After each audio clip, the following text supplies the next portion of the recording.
A while back, I showed you a video where I made a rack to hold my cables and my hose to the Festool dust collector under my bench. All my cables and my hose mounted on little dowels at the end of it. Now, it worked great, but it was too far back and I only had dowels holding them, so they tended to slide off. I moved it forward and got to the little garage hooks to hold this. That works great, but it also gave me a little extra room to add a drawer. All this is a little plywood shelf under here and a box.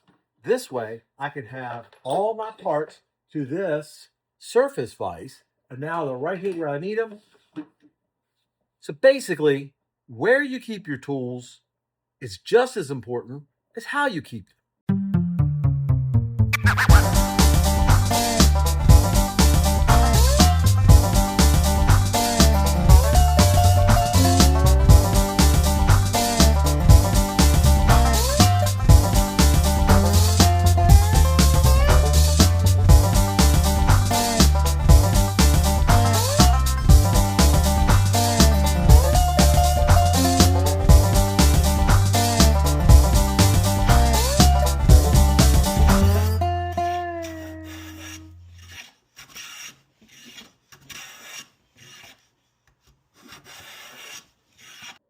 Thanks for stopping by.